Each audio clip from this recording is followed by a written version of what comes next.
Hello, and welcome to today's webinar. My name is Adam Golov, Marketing Communications Manager at Data Conversion Laboratory, and I'll be your moderator today.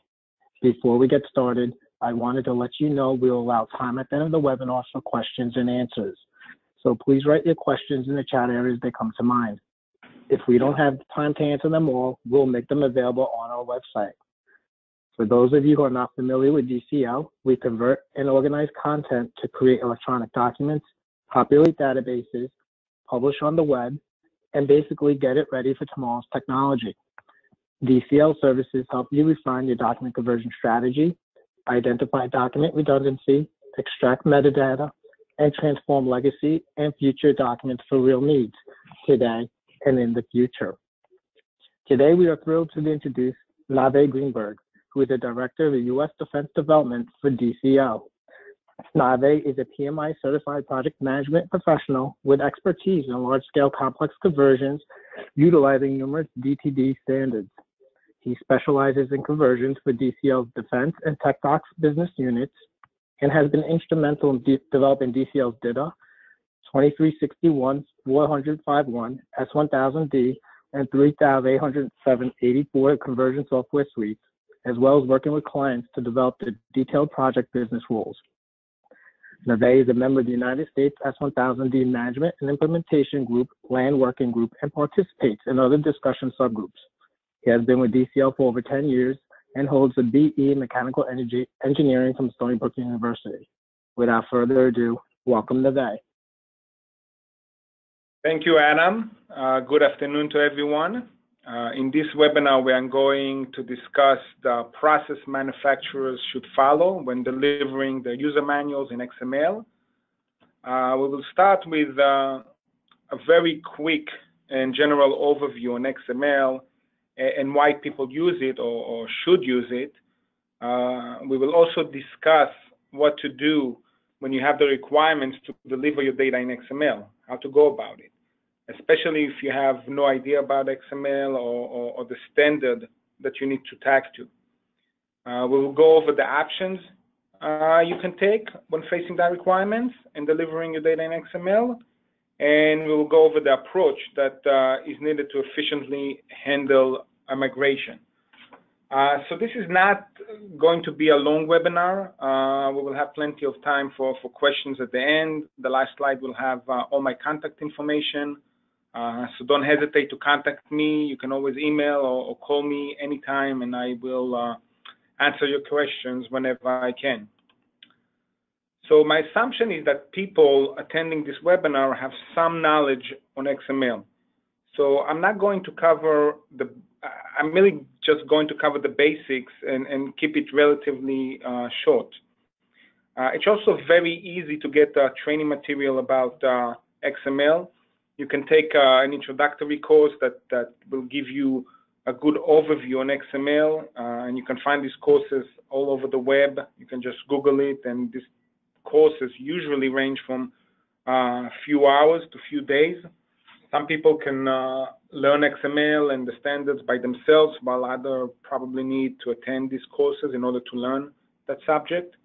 And depending on how deep you want to get into it, take the course that best fit your schedule. I do think that anyone can learn and understand XML, and I personally believe that at most a day-long course should be more than enough to get you started. So going back to XML, XML or Extensible Markup Language is a markup language when you use elements and attributes to mark up the data, making it both human readable and machine readable. Human readable because you wrap the text with elements such as chapters, section, procedure, list, and many other elements that are defined in the DTD or schema, which I'm going to talk about later. So when you look at the data, you know something about what's a part number or procedural step because it's within a specific element.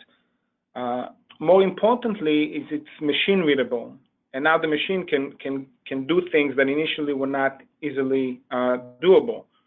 For example, it can pull all the tools and part numbers that are required for servicing a specific repair procedure.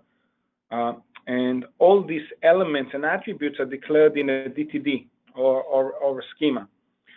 And DTD and schema are standalone files that are used to define the rules on how data should be structured. Rules like if you open a chapter element, you must have a title and a few sections. And again, I'm not going too deep into the difference between DTD and schemas, but schemas in general allows you to restrict your data structure even further than a DTD. And again, so there's a lot of benefits for using XML. And again, I'm going to touch just the main point, but I guess just enough to show why going to XML is a good decision. First benefit is the simplicity. If you tag properly XML, it's fairly easy to read and understand, not only by human, again, also by machines.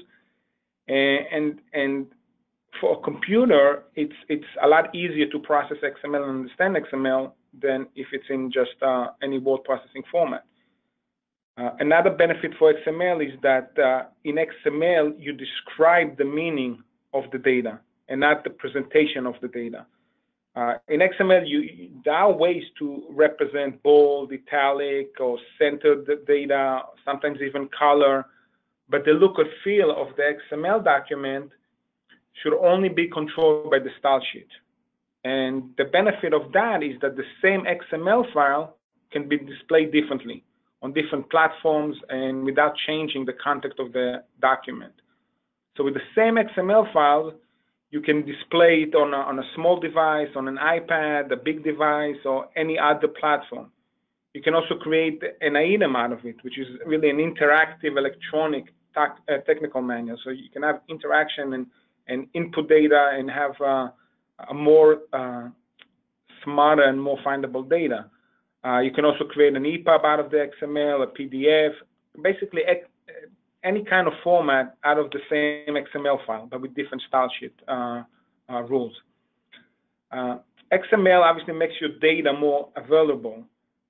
Simply by tagging the data, you actually assign a meaning to the text. So now a machine will have the capability to know if you're dealing with a maintenance, a troubleshooting, general information, or any other kind of information types that the data was tagged to. A machine can also pull all the part numbers, model numbers, or any specific preliminary information relating to a specific procedure, as long as you tagged it properly. So the more content tagging you use, the smarter and more findable your data will be. One really important benefit of XML is that it makes sustainment. It will make sustainment a lot easier. And this is especially powerful when the XML is in modular format. You have standards like S1000D, 40051, the NAVVER 3001, DATA, and any kind of modular standard that takes your data and modularize it. And the point is that these standards you can create one module and reuse it many times. Same module can be used in different publication. And again, there are many other benefits for having the data in XML, but it will take too long to list them all. And really, the benefit of XML can easily be a webinar by itself, but I think it's a good place to stop and move on. So in the past, all you had to do when you deliver the product is deliver it with any kind of documentation. It could have been a PDF, Microsoft Word, FrameMaker, or any other kind of format. There was really no efficient way to put restriction on how the data should be structured.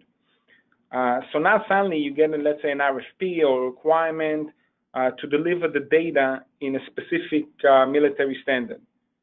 So some standards you may be familiar with, and some of the standards you maybe can learn the look and feel and how the data should be structured. But many people don't know XML or really care to learn XML or have the time to learn XML and don't want to have the know-how to tag that kind of data. They want to be kind of deal with what they do best, which is the product that they're trying to deliver. And this is even a bigger problem if you're dealing with fairly complex standards. You know, and you're going to hear it a lot, the S1001, 40051, all these standards require total reconstruction of the data.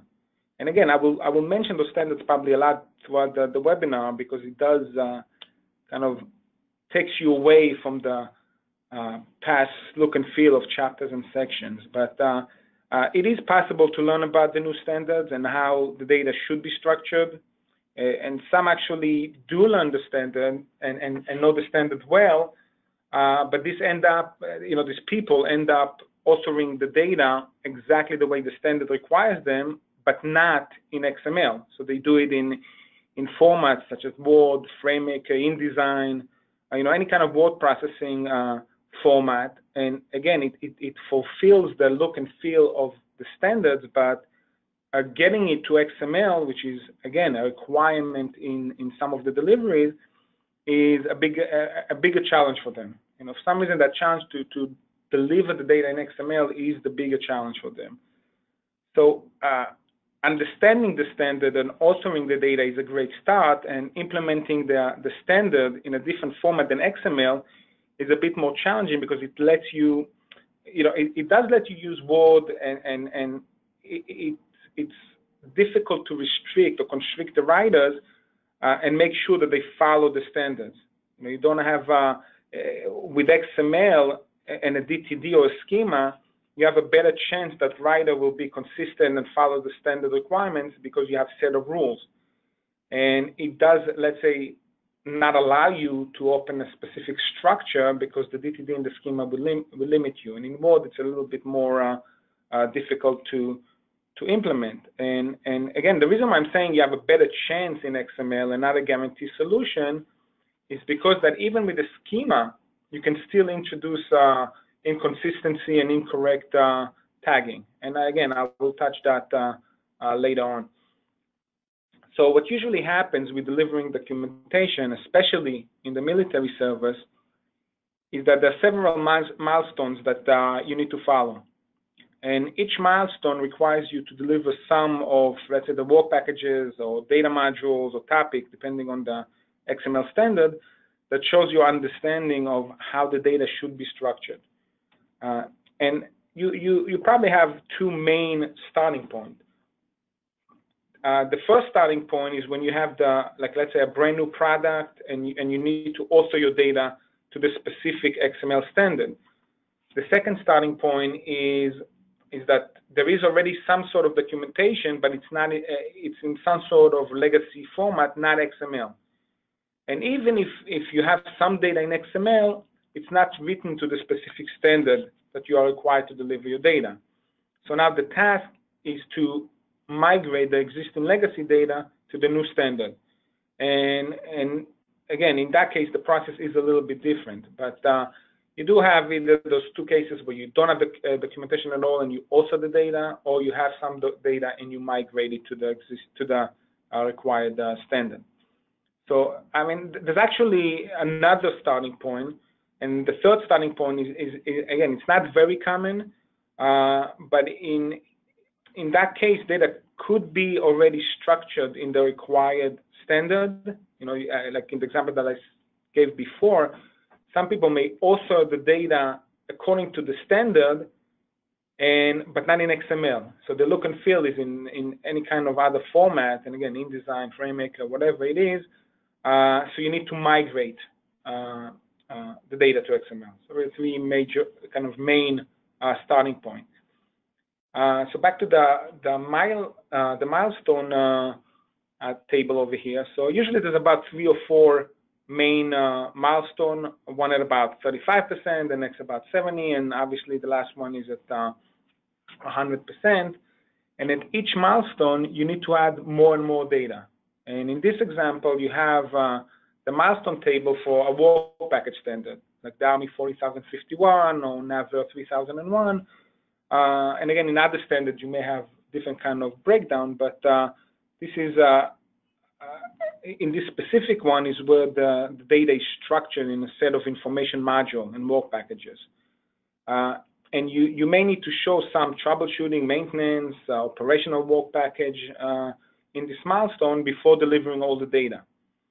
And in some cases, in the lower, at least, milestone, you probably are not required to show the progress in XML. So you're only showing the content of the manual and not your XML data and knowledge. And I think this is one of the things that may cause issues later on, because the data can look okay in Word, but then, so let's say it's approved and the look and feel and structure of the data is okay. When converting to XML, things can go wrong. So some people may write in Word and say, okay, I'll just convert it to XML. Conversion to XML is there's a big methodology behind it, and it's not just like a push of a button solution. And the thing that in XML you have more tools that force you to adhere to the standard, like a schema or automated QA tool, that it's not in other kind of formats. So you may be things may look okay, but when you go to XML, you find this kind of issues. So now we're going to move to the start to touch the implementation process, and whether you have to create the data or have to migrate the existing data, you do have some similar challenges. Again, most people are used to dealing with specific book structure, with chapter, section, subsection, list, steps, table, and all kind of other, I call it non-modular format. And many of the new standards actually requires you to chunk the data into smaller modular files that each cover different kind of information module. And again, you can think of a chapter or a section as a modules, but they don't tell you what the module is about unless you physically read the data. So if you just wrap a chapter with a chapter element and you're done, a machine, if you look at it and read it, it's a chapter, but a machine, let's say, cannot tell you the difference between a troubleshooting chapter and a maintenance chapter, because they're all tagged as a chapter. And so unless it's uniquely tagged, a machine cannot understand the difference between chapter 1 and chapter 2. So even if the data consisting of chapter and section, you can still have some restriction. For example, a book must have at least a few chapters, appendices, a front matter, another kind of section. And again, each chapter and appendix will probably also have some subsections, and you have to, you can have further restriction of the structure of the book by using any kind of rules that are set in a DTD or a schema. And it's a bit difficult to enforce these rules in Word, but if you're in XML, you have a better mechanism to do so. So again, I said it in the previous slide, even if your requirement is to deliver the data in a chapter, section, subsection format, there are still a lot of rules to implement. So even though it's not modular per information module, you still have a lot of restriction. It might be simple to determine what is a chapter and what is a section, or what are the subsection, like para 0, subpara 1, subpara 2. And again, this is the basic kind of military standard 38784. When you see a chapter is a chapter and then a section is a section, it's fairly straightforward, the mapping of the data to the standard. And it sounds simple, but it's really not. And again, I already mentioned the DTD and the schema that allow you to put restriction on the structure, and especially here, you can see that you can restrict the chapter to have, a chapter must have a title, a list of effective pages, table of content, and at least one section. And you also can have some attributes that you must assign to a chapter, like chapter number, possibly an ID attribute, which again, you can use entities over here to declare it. And again, the ID attribute can be used for if you reference to it, or any kind of other attributes that can assist you later to gather metadata, or are used to, let's say, display things differently according to the style sheets. And you can even look at a section and restrict it to have only, let's say, an optional change description, followed by a required title, maybe a possible few alerts over here, and some para-zeros. The DTD or schema will further restrict the structure of the document, and really the reason why this is not a simple conversion, because you still have many other conversion issues that you have to deal with regardless of the standard that you're going to, like tables. Tables you can have, you do have to make sure that the structure is correct. And if you use Microsoft Word, let's say, you can have a small column shift or maybe a few cells that are merged, and the table will still look okay. But if you try to convert that table to XML, you may have issues maintaining the correct number of columns and the shift in the columns and the entry merging. In XML, it will be more difficult to display than in Microsoft Word. Math is also, it's really always an issue. Some standards don't even give you the option to use MathML or other tagging structure to specify that it's an equation.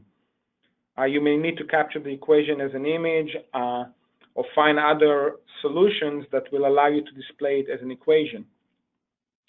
Cross-references is another big issue. In Microsoft Word, and again, I'm just saying Microsoft Word, but it's any kind of legacy data, you can say, refer to figure on the next page, or refer to step 2 in section 3-3.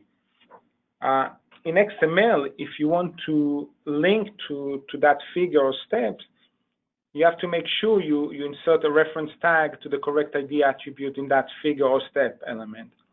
And actually, any references to pages go away, as the concept of pages is basically non-existent in most XML standards. And again, there's some solutions and workaround for this issue, for this type of issues, even if you're using automation. You just need to make sure that they are implemented properly. One thing that we actually doing is maintaining the page breaks throughout the entire migration process and delete them right before delivery. And the reason why we're doing it is to allow the software to know what legacy page you are in. So if it refers to figure on page 2-3, the software can go to page 2-3 and look for that figure element. So again, it's not a bulletproof solution, but it saves you a lot of time. And again, you can produce a report for these cases and then later go back and check them. But it does speed up the conversion legacy. And again, there's a lot of other issues like special characters, step versus list, mapping auto-generated text, and this is only some of the issues you need to deal with.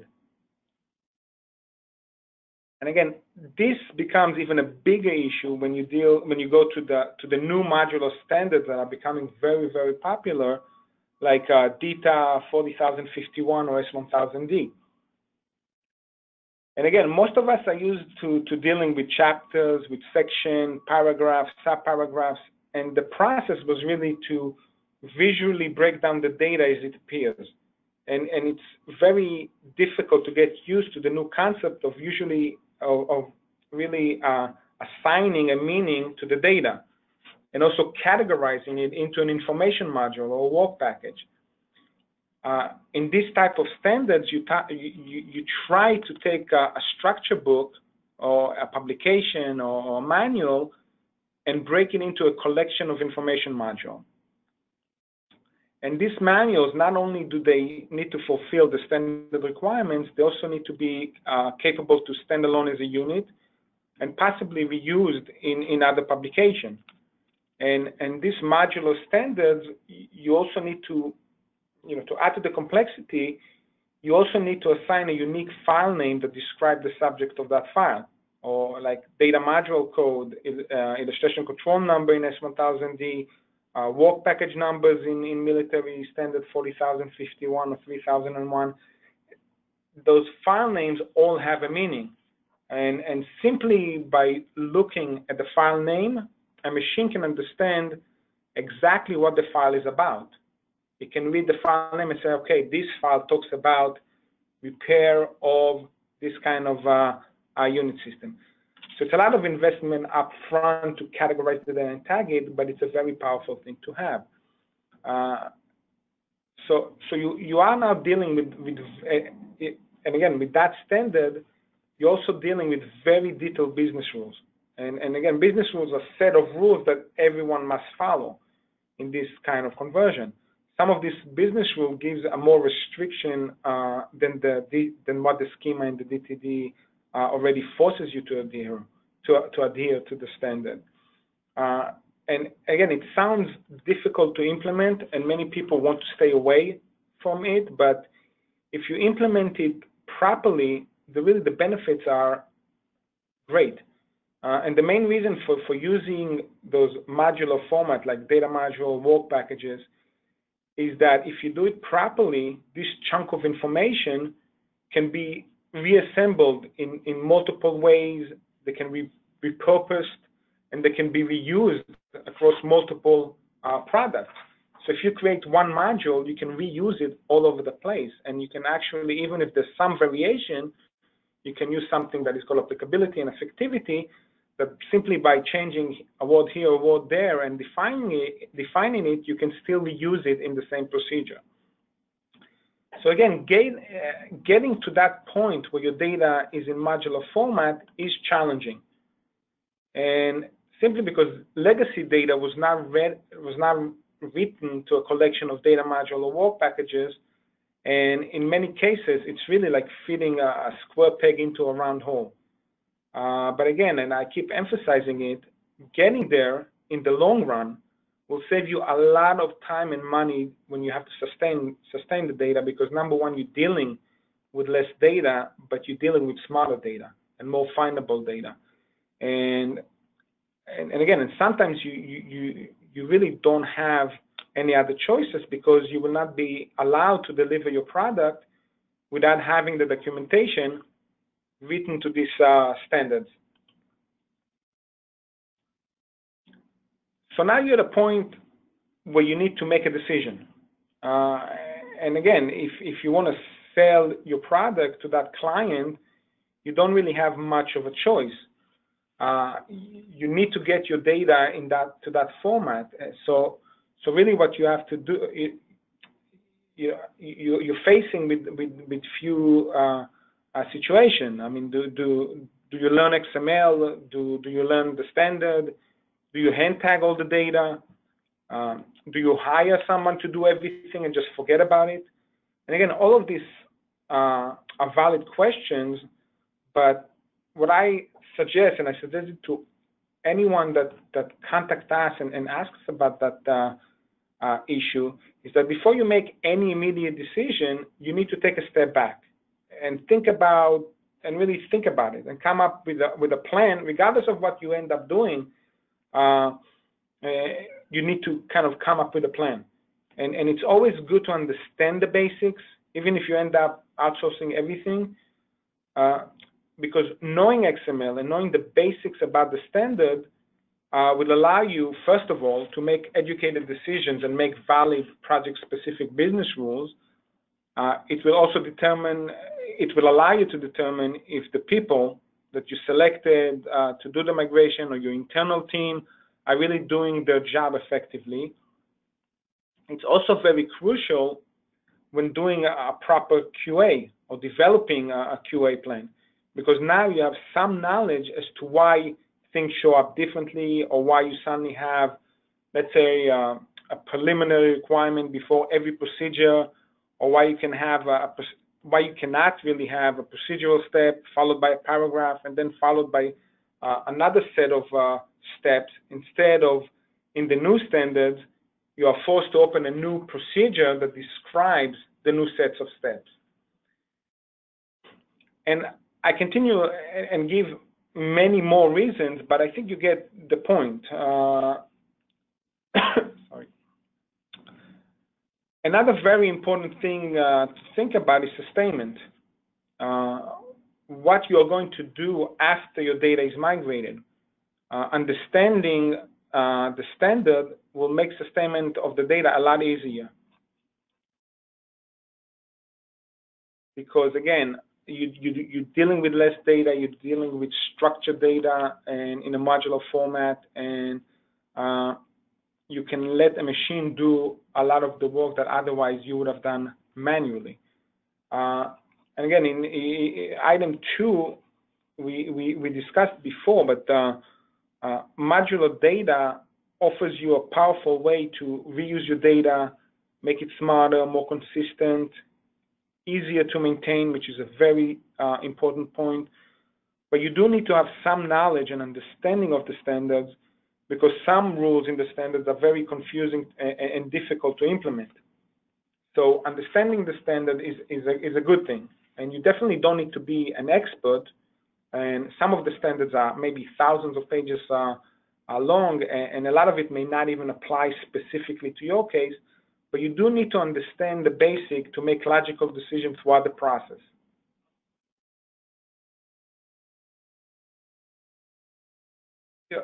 When it comes to manual tagging, I mean, some people do take the approach of manually tagging the data. And if you have 1 or 2 short manuals, it might be okay, but it's still a very time-consuming task, and it will not produce consistently tagged data. And next slide, I will show you an example of what I mean, and also QA and QC I'm going to cover in the next slide. So as I said before, if you have 1 or 2 short manuals, you know, hand tagging or manually tagging could be an option, but some standards are very, very complex, and implementing the rule, you know, the business rule, while manually tagging the data is really not an easy task. And it can end up costing you a lot more to tag the data manually than investing the time to do a proper planning and develop a robust process. So in this example, and again, I took just a round number, 1,000 pages. If let's say you have to manually tag 1,000 pages, and 1,000 pages sounds like a lot, but it's actually not a very big project. And also the metric of 15 minutes per page for manual tagging as a metric is really not a lot. You need to take into account manually typing or copy and pasting the data, inserting references, adding content tagging, creating images, assigning attributes, viewing, QA, all that, and a lot of other tasks. All of that easily adds up to 15 minutes per page. And if you're dealing with complex standards where you have to make your data a lot smaller and more content tagging and add more content tagging, 15 minutes might be even it might be even more than 15 minutes. But if you take 15 minutes as a metric, it does add up to 15,000 minutes, which is 250 hours. And if you take 7 hours per day with no breaks, it's about 36 working days. And that 36 working day translates to a lot of money. And again, time is actually the least of your problem. Time and actually even money. Tagging manually will guarantee inconsistencies. It's impossible to be consistent in your decision making at the start of the day and at the end of the day, after you're continuously tagging all day long. And if XML file, if let's say you hand tag and you deliver the data, if they're not imported properly to the CMS or item, going back and trying to find and fix these issues will be very difficult and time-consuming task. And again, you also don't know what other issues will be introduced when you manually fixing the files.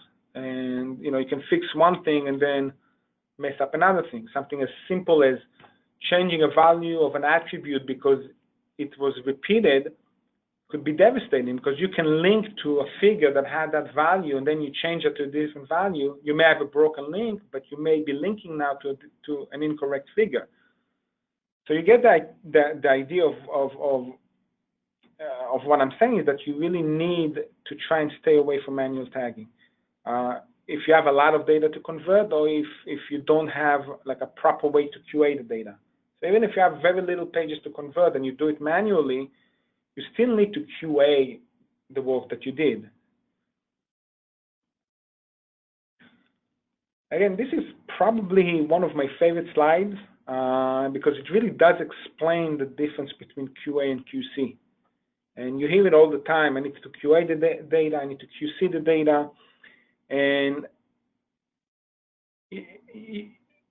it's really, a lot of people don't know what the difference is. And if you Google the definition of QA and QC, you get that QA is a set of activities for ensuring quality in the steps by which a product is products are developed.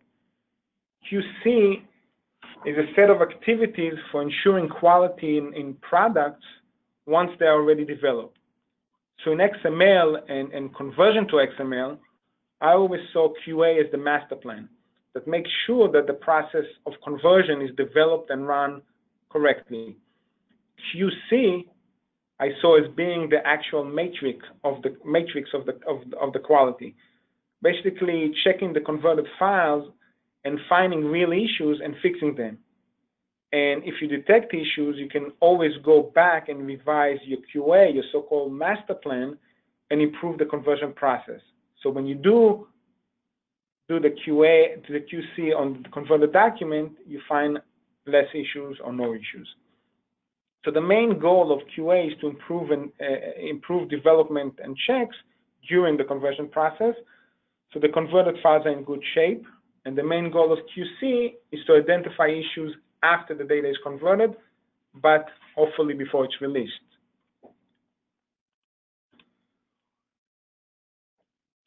So just to summarize up to this point, your three main options is first, outsourcing everything, including authoring the data and sustaining it in XML.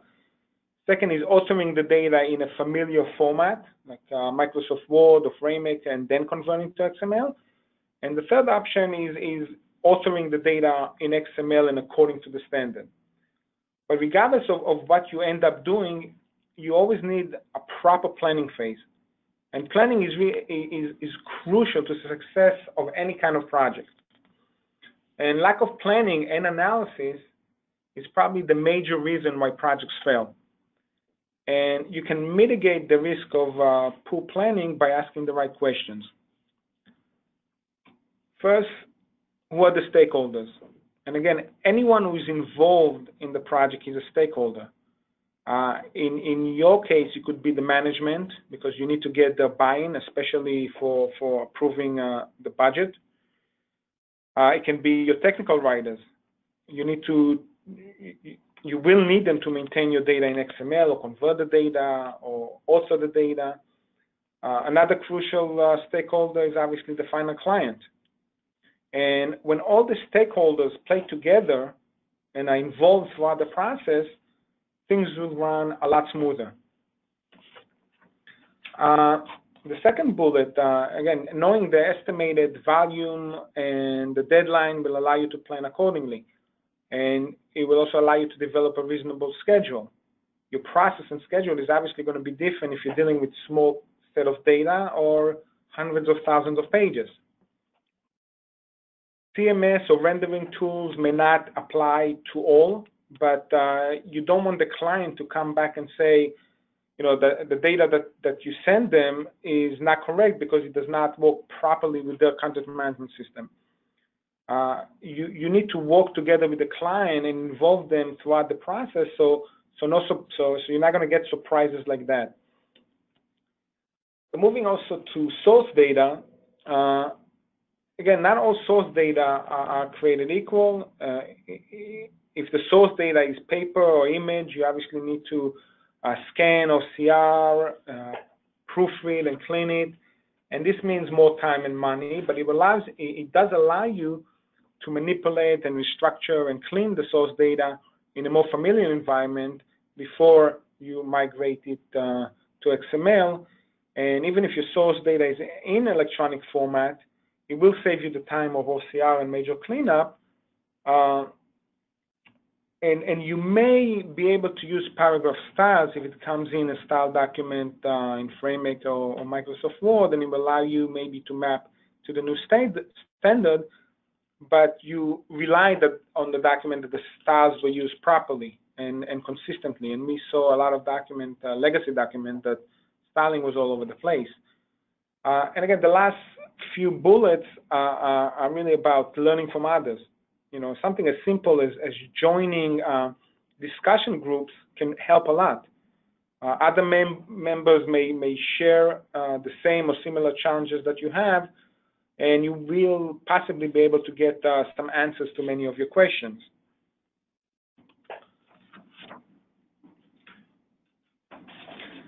So again, I mentioned it, and I mentioned it almost in every webinar that I do, is that you need to make sure you plan ahead and have a solid conversion process. This slide shows a typical conversion process, and even though every process can be a bit different, it's a very good model to follow. And quickly going through the 5 phases. In phase 1 is really your analysis. You analyze the requirement. You maybe can assign your project lead or the main contact, and you start building your team. In phase 2, you start dealing with project-specific business rules. You create a conversion specification, which is, to some extent, your project-specific business rules, and maybe create like a hand example just to show how the data is or will be structured.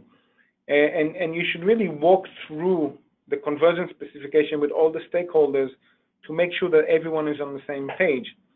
And based on the conversion specification, you can create a bigger sample and show that to the stakeholders as to how the rules will be implemented. Phase 3 is usually where the software is developed or your tool is tweaked to produce the standard that you need to go to. In some cases, this may be, phase 3 may be a brand new reconstruction of a tool or a process that you need to build. But this is where you create your process and conversion tool. Phase 4 is the proof of concept, and you take basically a larger sample that should be representative of your entire data set, and you run it through your process. And when everybody is happy with the results, you can get a sign-off and move to a full production.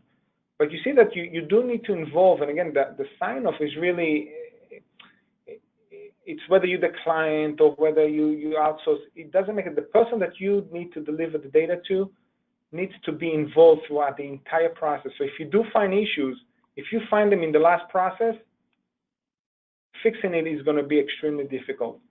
You always have to find as many issues up front when you're doing an analysis of your data, and dealing with it up front and automating as much as possible throughout, phase 3 and 4. But you want to get to point between 3 and 4 when most of the source legacy issues, inconsistencies are found. And this is the critical point, because past that point, going back and fixing it, it's going to be extremely difficult and will guarantee introduce issues and problems with your data. So here is a more detailed breakdown of a typical project. Again, I'm not going to touch all 20 steps, but a project should really be in 2 parts. First is the analysis and the planning phase, and the second, the production phase. So on the left, you have the conversion setup component, and on the right, you have the conversion production process. So on the left is the setup and analysis. You basically build the process, and on the right is the production. Once you have developed your process, you can get into production. And so I'm quickly going to go over most of the steps, starting with the conversion setup component. First step, planning, I already discussed in the previous slides. Inventory and assessment is where you identify what you have or need to convert or author. You can also classify and prioritize your task if you have a lot of data. Like I say, which data is more important that you need to deal with first, or which one is not worth converting or maintaining. 3, reuse analysis is when you have already data available. You can analyze the data and identify any kind of redundant data, so you can deal with a lot less data. In document analysis is where you identify metadata, types of information, or appropriate level of tagging. Step 5, you document your finding. You need to make sure you view enough document to understand the potential variation. So when you create your conversion specification, it's not enough to go through 10 documents that you're done, depending on the volume of data that you have. You have to go through a big chunk of data, representative data, and document your finding, because it's going to save you a lot of times later on. In step 6, you can start with the design and configure of the process, and that can be a tool already created, a customized tool for you, the process that is developed to hand tag.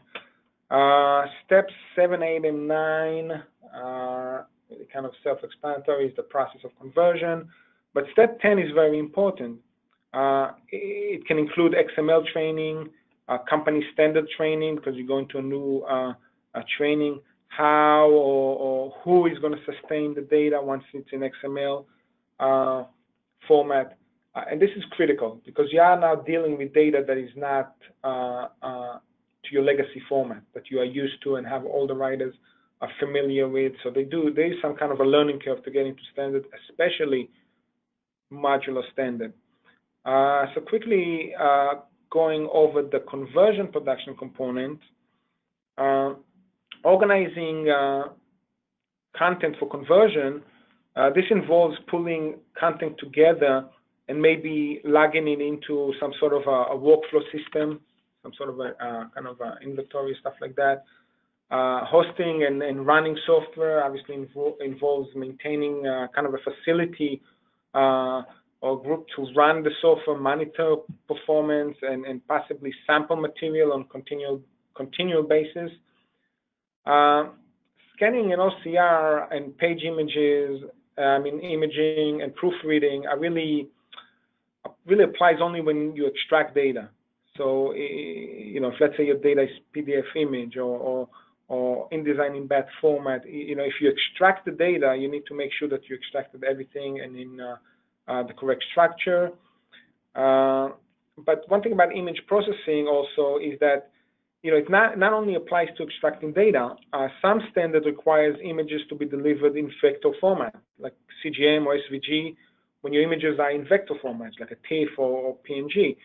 If your starting point is a raster image, you really need to think about the conversion, the graphic conversion process, converting to vector format, that you don't lose any kind of data that you had in your vector image. I'm going to jump to really the 6th phase, pre-conversion document preparation. And as much as you want to rely on automation, you do need to prepare the data so automation can produce better quality files. And again, we had a webinar in the past that discussed in detail all these steps, so I'm not going to cover them too much. But when going to modular format, there's no push of a button solution. You need to prepare the data. You may need to tweak some of your rules. You may need to clean up a little bit after or before the conversion. But again, we have a separate webinar that actually discusses the 10 steps of conversion. Step 7 up to really 9, conversion, pass and view, and quality control. I hope is self-explanatory. And again, we had a webinar discussing the steps. And the last step is reporting and audit and reconciliations. So when you do find issues that either you cannot fix or do not fit the standard, or anomalies that came out from the rules that you develop, you have two possible solutions. Either you go back and you tweak your software, or you fix those one-off manually. So I'm done, and if anybody wants to ask questions, I'll be more than happy to answer. And again, if any time in the future, my email is here, my phone number is here, you can call me, and I will try to answer any kind of questions that you have as soon as I can. Well, thank you, Nave. This was a very informative webinar. We've had several questions come in, and the first one is referring back to slide 6. In these instances, how beneficial is a conversion table? Well, a conversion table, and I assume that it's more referring to mapping a document or how you map the legacy data to your new standard, to your modular standard, and I hope that's right, and they can type in if I'm wrong. Conversion specification or mapping table is critical. And it's critical not only because you document the rules and you have it documented and people can review and see how data was mapped, it's also a way to see how your data will be structured before you really do the conversion. So you can say somebody can map, and it's especially critical in modular format, somebody can come and say, okay, this is not really a maintenance work package, it should be an operational work package. And what we do the process is, before even DMRL was created for S1000D, we extract all the titles into a spreadsheet and we map it up front. And again, it's not, the main purpose for that is that the client, and the client can be anyone, it can be technical writers, it can be the people that do the integration, it's the people that do sustainment. I call them the final user can look at the data because they're really the subject matter expert of the data, and they can map it and say, yes, this is scope, yes, this is general information module, yes, this is introduction, but we want it to be repeated in every work package or data module below it. It is absolutely critical to have either a mapping document, you can call it a mapping document, or a conversion specification. And we take it a step further when we say, okay, in addition to those top-level mapping, we actually try to figure out, okay, what happens if you see a set of steps, let's say, or a table, a 3-column table inside general information. It could be tagged as a content table and not as a regular table. So we try to find those kind of unique cases up front and document it. I hope that answered. Thank you, Nave. The next question has come in is kind of long, so please bear with me. How do you factor in the time to do a technical edit on the content and to update to a new ISO standards? The technical edit can change the timeline for data migration to XML. You will need to repeat that question again. I'm sorry. How do you factor in the time to do a technical edit on the content and to update to new ISO standards?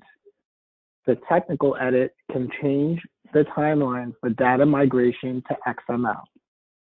Okay. And again, if I understood, and again, I heard ISO standard, but I'm really referring to any kind of standard. If you have legacy data, let's say, and you go to a new standard, something as simple as, the modular standard requires you to have preliminary information before every procedure. Like what kind of tools do you have, part numbers, how long it takes. That kind of data may be missing in the legacy data. In many cases, it does. So what we do, and we factor it into time, we say, okay, depending on how the legacy data came in, let's pretend that it came in as paper and we have to scan it, OCR it, sort of style it. When we get to that point, and we actually give the data to the subject matter expert and say, okay, list the tools that are required for this work package, data module, whatever topic. And initially, you cover those kind of matrix up front, and you have even as early as the kickoff meeting. You say, this is how we see a process. Taking it from paper and scanning OCR, proofing, converting to XML QA takes, and I'm saying, let's say I'm throwing a number, 5,000 pages a month. However, if you want to tweak the data before you do the migration, some client can do it. Okay, give me the data. The next day, I give you it back. I give the data back, red line and changed. Other people may say, no, I'm going to give you a spreadsheet, and then you take into account you just add a day or two in case it doesn't come back. Some people say, well, we need a week. We need to get the data. We need to, and you add according to the amount of volume that you have. You add a week to the process. And some people, when time is not a factor, you don't go at 5,000 pages a week. You go a month. You may go at 500, or you may go at less. I mean, that is one of the questions where you answer when you do the planning, and it can be at the kickoff stage, or it can be during the walkthrough of the conversion specification. But some people say, okay, you know what? I don't want to add the data. Just bring it. Convert the data to XML, give it to me, and I'll kind of fill in the blanks in the XML, which, if you know XML, it's fine. But if it's a brand new format for you, some people may find XML difficult to work with because they're not used to it. Some people are used to the legacy format, so it's easier to do it up front. And when the solution is the second one, I don't really know, because it's left kind of, it's whatever takes them, because our deliverable is an XML, a valid XML that fulfill the QA, that pass through the QA requirement. But we always take that into account and we discuss it during the kickoff meeting. And when we build up schedule, we obviously add a day, a week, a month, depending on what the client needs to go through every data. And again, it's something that can be tweaked. You may start with a week, and then after you do 10 or 15 manuals, you say, you know what, I only need a day, or some of it is repetitive, some of it, but you definitely discuss that at the beginning of the process. Have to. Not necessarily when you build the schedule, is when you discuss the analysis, after the analysis phase, and any kind of anomalies, that's the point to bring it up. Again, Thank you, Naved. The last question that has come in is, what is the shortlist of must-know standards for manufacturers' docs right now? I.e., what should tech writers and content producers be basically familiar with?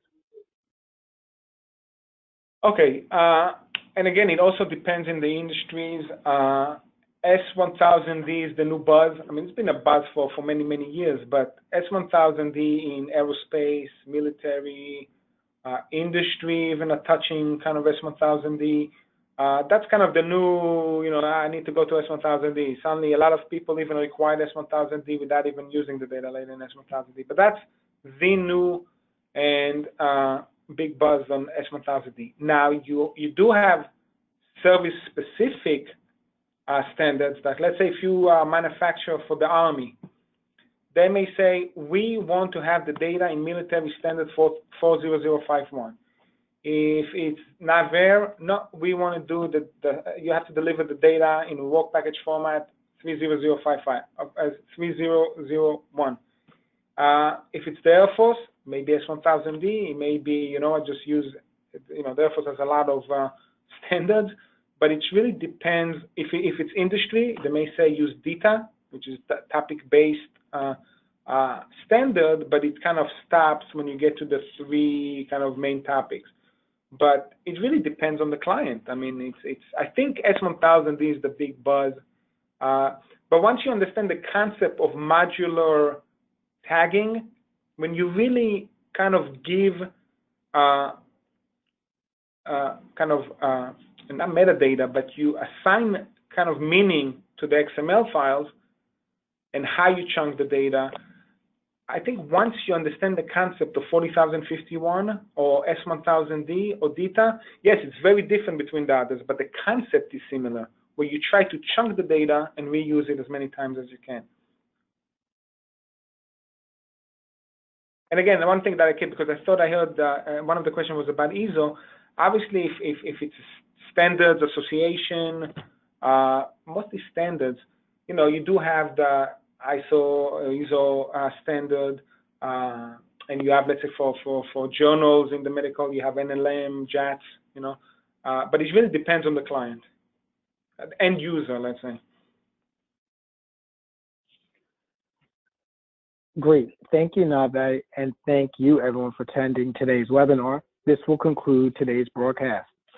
You'll be able to access the recorded version of this webinar in the webinar archives section located on our website, located at www.dclab.com. Our next webinar will be Tuesday, November 28th at 1 p.m. Eastern Time, titled The Content Strategy of Things, being presented by Bill Swallow, Director of Operations of Scriptorium Publishing. Thank you, everyone, and have a great day.